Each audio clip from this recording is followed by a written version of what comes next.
नमस्कार. महाराष्ट्राच्या जिवंत हृदयाच्या सळसळत्या रक्ताच्या भावी अधिकाऱ्यांनो, काय म्हणता मंडळी, कसे आहात? आय होप ऑल वेल. आ गए क्या मास्टर जी, छा गए क्या? अंकगणित बुद्धिमत्ता सर्व परीक्षेसाठी लागू असणारं हे लेक्चर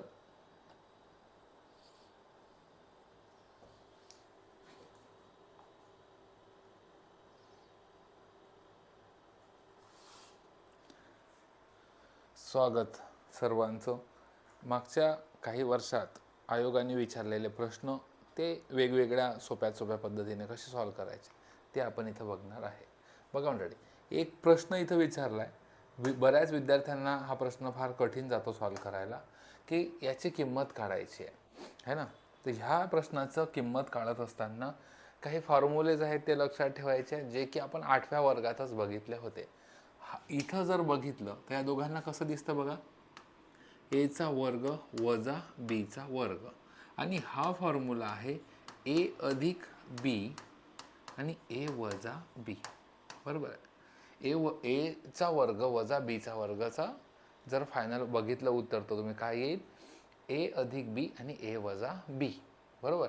मग ह्याच्यावरून ह्याचं उत्तर याला कसं सॉल्व करायचं आहे, तर याला इथं आपण घेऊ. इथं ए अधिक बी म्हणजे काय, 0.11 अधिक 0.01 म्हणजे हे झालं, हा झाला ए, हा झाला बी,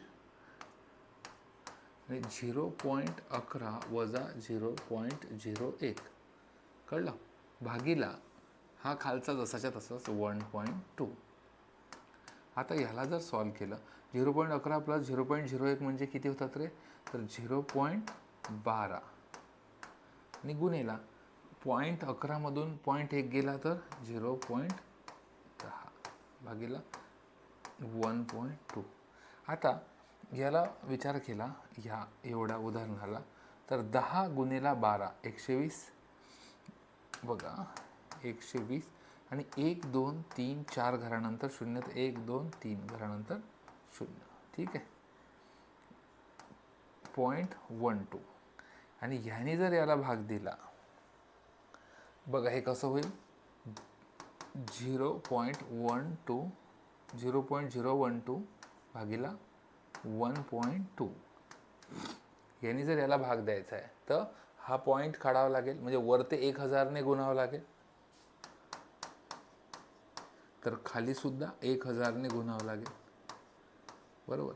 यातला हा इकडे जर बघितलं तर 1 2 भागीला 120 असं काहीतरी येईल, किंवा 1200 येईल.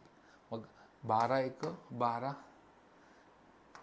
आहे ना, आणि मग यांनी भागाकार करा, तर हे सगळं करून तुमच्याकडे उत्तर 1 2 3 0.001 किंवा 0.01. आता यातला बघा तुम्ही काय आहे, तर या दोघांमधलं कोणतं ऑप्शनमध्ये उत्तर अवेलेबल आहे. So this is the answer. Clear आहे, परफेक्ट. हे सॉल्व करता आलं पाहिजे. याचं फक्त संक्षिप्त रूप एवढं करता आलं की मग पुढे तुम्हाला फक्त आकडेमोड करायची आहे, ठीक. चला पुढचा एक प्रश्न घेऊ. आलेखाचा विचारला होता. स्तंभ आलेख आहे. वर्ष 1976 ते वर्ष 1980 पर्यंत उत्पादन किती टक्क्यांनी कमी झालं. मंडळी, उत्पादन कमी झालं असं नाही म्हटलंय, टक्क्यांनी विचारलंय. म्हणजेच या ठिकाणी जे आधारभूत वर्ष आहे ते 1976 आहे. म्हणजेच 1976ला असणारे 3000 याला 100 कन्सिडर करायचं आहे. 3000 म्हणजे 100, तर 1980ला 500, तर 500 म्हणजे किती. पहिले हे शून्य इथंच काढून टाका, हा एक्स इकडे गेला, 1000 गुणेला 5 भागीला 30, 0 0शी गेला, 5 1 5 म्हणजे 500 भागीला 3, तर 3 1 3 सक 18 पॉईंट, परत 3 सक 18.66 असं काहीतरी आहे, बरोबर. म्हणजेच काय झालं रे, 16 पॉईंट, एक मिनिट, हा हे 30नी भागलं, 16.66 याचं उत्तर आहे. सो 16.66नी काय झालं, इथून हा डिफरन्स झाला, पण वाढलं कितीने? 3000चं, म्हणजे कमी झालं ते 500 आलं. म्हणजे किती कमी झालं? 500 म्हणजे 16, तर 2500 म्हणजे किती? म्हणजे 100 मधून ते मायनस केले तर 83.33. परफेक्ट आहे. येते लक्षात? टक्केवारीचा कार्यक्रम आहे. 3000चे 500 झाले म्हणजे किती कमी झाले? 2500. म्हणजे मी परत एकदा वाटलं तर समजून सांगतो, काही पुराणा कन्फ्युजन. 3000 रुपयाचे किती रुपये झाले? 500 झाले, है ना? म्हणजेच कितीने कमी झालं? 2500. मग इथं काय आहे की हे म्हणजे किती टक्के, असा हा एकंदरीत आहे. 3000 म्हणजे 100%. एक लक्षात घ्या. तर याच ठिकाणी जर विचार केला तर 3000 म्हणजे 100%, 300 म्हणजे 10%. आता ह्यातून जर बघितलं तर 3 8 24, म्हणजे 2400 म्हणजे 80%. म्हणजे 80%च्या वरच उत्तर येईल तुमचं. 80 उत्तर येईल का? नाही. 75 तर नाहीच नाही. 60 तर नाहीच नाही. हे आलं उत्तर. समजलं का? बघा, जसं 3000 म्हणजे 100%, तर 2500 म्हणजे किती टक्के? फक्त एवढं टक्के काढायचे होते. परफेक्ट आहे. आवाज येतोय का?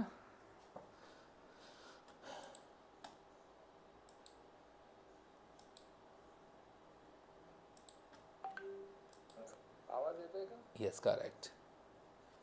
जेवढे लोक हजर आहे, hi, hello, good morning, good afternoon, good evening टाकत जा ना. बोलत नाही दादा तुम्ही, तर कठीण झाला कार्यक्रम हा.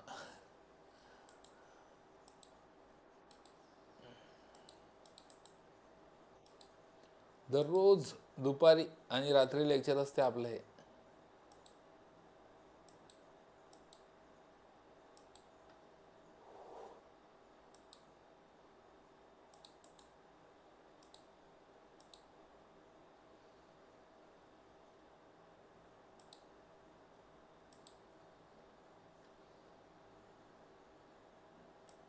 बघा, एक लिंक सुद्धा पिनअप केली आहे मी, ज्याच्यामध्ये तुम्हाला हे राहील, आपल्या ॲपची लिंक राहील. ठीक. चला, जर चौरसाची बाजू 25% वाढवली तर त्या चौरसाचं क्षेत्रफळ किती टक्क्याने वाढेल? म्हणजे या ठिकाणी जो चौरस आहे, समजा हा 100 आणि हा 100चा आहे. आता नवीन जो चौरस आहे त्याची ही बाजू 125 आणि ही बाजूसुद्धा 125. मग आता हे नवीन क्षेत्रफळ वाढलं, ते कितीने वाढलं नाही विचारलं, टक्क्याने वाढलं. मग या ठिकाणी 100 गुणिले 100 जर केलं तर याचं उत्तर येते 10,000. 125 गुणिले 125 जर केलं तर त्याचं उत्तर फार जातं लांब, बिलकुल, है ना? मी पटकन कॅल्क्युलेटरवर करतो. एक्झाम हॉलमध्ये काय करायचं आहे ती ट्रिक मी तुम्हाला समजून सांगणार आहे, काळजी करू नका. 125 गुणिले 125 याचं उत्तर येतं, बघू द्या स्ट्रीम बंद झाली का, नाही ना? हां, 15625 बरोबर आहे. म्हणजे आता हे याच्यातून जर मायनस केलं, 15625 मधून जर हे मायनस केलं तर 5625 ने वाढलं, बरोबर आहे? एवढ्यानं वाढलं. मग 10,000 म्हणजे 100%, तर हे म्हणजे किती? एकदम सिंपल आहे बघा. 10,000 म्हणजे 100%, तर 5,625 म्हणजे किती टक्के? मला सांगा मंडळी. 10,000 म्हणजे 100%, तर हे 5,000 म्हणजे किती? 50%. हे 5,000पेक्षा जास्त आहे, म्हणून 5,000 समथिंग म्हणजे 25% येतील का? नाही. 37%चा काही संबंध नाही, 50चा सुद्धा नाही. तर दिस इज द आन्सर. टक्केवारी काढत असताना एकदम सोप्या सोप्या पद्धती मी तुम्हाला शिकवतो, ज्याच्यामध्ये ॲक्युरेट आकड्यापर्यंत जाऊच नका. आयोगाने तशी सोय केलेली आहे. एक लक्षात घ्या, इकडे परत बघा की 10,000 म्हणजेच 100%, याला अर्धे करा. तर 5,000 म्हणजे याला अर्धे करा, 50%. आपलं आलं किती आहे? 5,000 पेक्षा जास्त. म्हणजेच आपलं उत्तर काय असेल? 50% पेक्षा जास्त असेल. किती किंचित. मग 37 नसेल, 25 नसेल आणि 50 नसेल. म्हणून दिस इज द आन्सर. हे किती लोकांना ट्रिक लक्षात आली? ॲक्च्युअल एक्झाम हॉलमध्ये खूप खेळत बसत नसतात. ओ मंडळी, येते का लक्षात? तुम्हाला जेवढं दिसतं त्याच्या आधारावर प्रॉपर तुम्ही उत्तर काढू शकता. ठीक आहे. फक्त ती ट्रिक लक्षात आली पाहिजे, कारण मुळात तेवढा वेळच नसतो.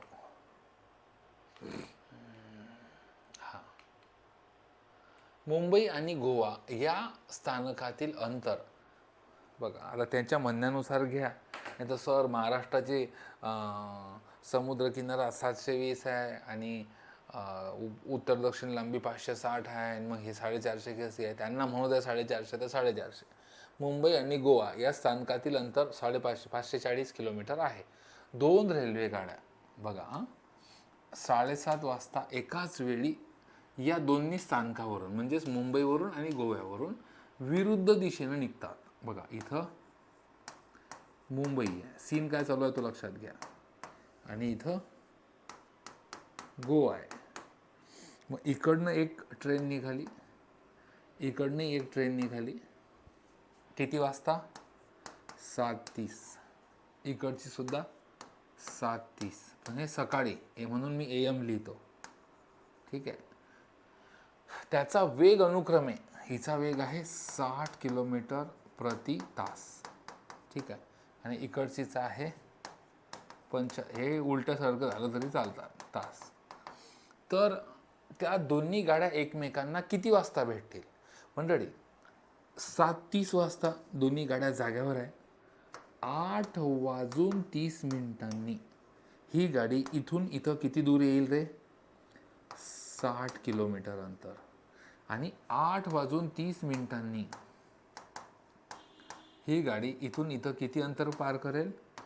75 किमी. म्हणजेच काय? 1 तासात 75 आणि 60 135 किमी. दुसऱ्या तासात 135 दुनी 13 दुनी 26 आणि 13 म्हणजे 270. आता अंतर किती जायचं आहे? 540. 2 तासात 270 तर 4 तासात 540 किलोमीटर. क्लिअर आहे? 4 तासात 540. मग आता 7:30 वाजतापासून 4 म्हणजे 4 तास जर ॲड केलं तर किती होतात बघा बरं? 7:30 अधिक 4 तास 0 3 7 आणि 4 11. 11:30 आहे का ॲन्सर? ऑप्शनमध्ये आहे. सो ते AM आहे का? Yes. This is the answer. आता हे तुम्हाला शॉर्टमध्ये जर करायचं असेल तर मी शॉर्टवाला पण सांगतो. मंडळी हे अरे लाईव्ह आले की hi bye yes no sorry thank you good morning good afternoon काहीतरी टाकत जा. ठीक आहे. ह्याला सोप्या पद्धतीत सांगतो बघा. काय बघायचं आहे? स्थानकातील अंतर 540 विरुद्ध दिशेने आहे. ठीक आहे. मग त्या किती वाजता भेटेल? तर 7:30ला निघाले. एकाचा 60 आहे आणि दुसरीचा 75 आहे. हा झाला बरोबर 1 तासातला. मग हे जे टोटल अंतर आहे ते त्याच्या पटीतच असते. म्हणून 135च्या 4 पट जर केलं तर 540 येतं. मग ह्या 1च्या 4 पट म्हणजे 4 तास. इतकं सिंपल आहे. मग 7:30 सकाळचे आहेत का संध्याकाळचे ते कन्फर्म करायचं. त्याच्यात 4 ॲड करा तर 7 आणि 4 11. 11:30. पण इतकं फास्ट कधी जायचं आहे तुम्हाला? जेव्हा खूप प्रॅक्टिस झाली तर, है ना? मग प्रॅक्टिस करण्यासाठी वारोळकरसोबत अभ्यास करावा लागेल. एकदम सिंपल कार्यक्रम आहे. भरपूर प्रॅक्टिस झाली की तुम्ही डायरेक्ट प्रश्न पाहून उत्तर सॉल्व करू शकता. त्याच्यामुळे कुठंच जायची गरज नाही. बस आपली ॲप डाउनलोड करा, SW लाईव्ह, आणि जोरात कार्यक्रम करा. घेऊ पुढचं उदाहरण. चलो बघा. आता हे उदाहरण आहे तुम्हाला होमवर्क मी तरी सांगायचा प्रयत्न करतो. एक दुकानदार एका कपाटाच्या छापील किमतीवर 25% सूट देतो, तरीही त्याला 15% नफा होतो. बरोबर आहे. समजा छापील किंमत, साध्या भाषेत समजा छापील किंमत त्याची छापील किंमत समजा 100 आहे, 1000 पकडा. तर 25% जर सूट म्हटली, 100च घ्यावं, जास्त कठीण नका करू. आपल्याला कसं एकदम संख्या मोठी दिसली की हातपाय लटलट कापतात आपले. तर हे झालं 75 रुपये. ठीक आहे. आणि तरीही त्यास म्हणजे एवढी सूट दिल्यावरही 15% नफा झाला. म्हणजे 75 पेक्षाही ती संख्या लहान आहे. म्हणजे आपण पकडू की 60 जर संख्या असेल तर 15% म्हटलं तर 79. 65 जर असेल तर जवळजवळ 15% किंवा 62-63 जर असेल म्हणजेच याच्यापेक्षाही ती किती येईल, साधारणतः 62 रुपयापर्यंत. तेव्हा कुठं जाऊन नफा हा 15% नफा भेटतो. असं तो कार्यक्रम आहे. ठीक आहे. आता लक्षात घ्या. म्हणजेच काय रे की याच्यात आणि याच्यात जवळपास 40चा फरक आहे. किंवा म्हणजे 100मध्ये 40 आहे तर 23,000चं असेल, 100मध्ये 40, 1000मध्ये 400, 2000मध्ये 600, 800. बरोबर आहे का. म्हणजेच याच्यापेक्षा 800 ते संख्या कमी आहे. आता बघा तुम्ही कोणता अंदाज लावू शकता. इथपर्यंतची ट्रिक मी दिली. तुम्ही प्रॉपर सॉल्व करावं की नाही हे पुढच्या ह्याच्यात मी सांगेल. आतापर्यंत मी एवढंच सांगेल की बा असं असं होत आहे, तुम्हाला बघा जमते का, है ना. सो मंडळी, एवढं होतं ट्रिक, एवढं होतं साध्या साध्या भाषेत शिकवणं. मला तुमच्या सगळ्यांना एक गोष्ट सांगायची आहे की स्क्रीनवर दिसत असलेली SW लाईव्ह हा माझे ॲप आहे आणि हा नंबर आहे. याच्यावर तुम्ही हाय जरी टाकला तरी तुम्ही मला ॲपची लिंक भेटते किंवा मी ह्या डिस्क्रिप्शन बॉक्समध्ये सुद्धा लिंक टाकलेली आहे. तर एक काम करा, त्या ठिकाणी 499 रुपयाचं फक्त है ना लाईव्ह प्लस रेकॉर्डेड बॅच सुरू आहे. 1 वर्षाची तिची वॉरंटी आहे. नंबर ऑफ टाईम तुम्ही बघू शकता, है ना. याच्यामध्ये तुम्हाला अंकगणित व बुद्धिमत्ता हे दोन्ही भेटतात, है ना. लाईव्ह आणि रेकॉर्डेड ते बॅच आहे. तर नक्कीच तुम्ही सगळ्यांनी हे बॅच घेण्याचा प्रयत्न करावा. सोबतच GK लागत असेल तर तिचं छान 99 रुपयाचं आहे. एक रॅपिड फायर लागत असेल तर 99 रुपयाचं आहे. किंवा PYQचं 99 रुपयाचं आहे. असे नंबर ऑफ बॅचेस आहेत. तर नक्कीच तुम्ही ॲपवर जा. SW लाईव्ह ॲप आहे, है ना. तिथं फ्री लेक्चर पण बघा. पहिला फ्रीमध्ये नाही कार्यक्रम जमला तर मी बसला. एवढंच बोलून थांबू. काळजी घ्या स्वतःची, समाजाची. जय हिंद, जय स्वच्छ भारत. थँक्यू. आपण आलात, मंडळ आपलं आभारी आहे.